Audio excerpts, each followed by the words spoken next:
সালাম ফেরানোর পর যা বলতে হয়। নামাজে সালাম ফেরানোর পর যা বলতে হয়। আল্লাহু আকবার একবার বলতে হয়, যার অর্থ হচ্ছে আল্লাহ সবচেয়ে বড়। বুখারী হাদিস 842, মিশকাতের হাদিস 959। এরপরে বলতে হয় আস্তাগফিরুল্লাহ, আস্তাগফিরুল্লাহ, আস্তাগফিরুল্লাহ 3 বার বলতে হয়, যার অর্থ হচ্ছে আমি ক্ষমা প্রার্থনা করছি। সহিহ মুসলিমের হাদিস 591, মিশকাতের হাদিস 961। এই হলো আজকের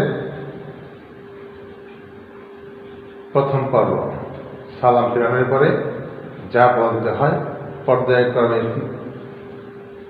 পর্যায়ক্রমে ইনশাআল্লাহ ধাপে ধাপে আসতে থাকবে।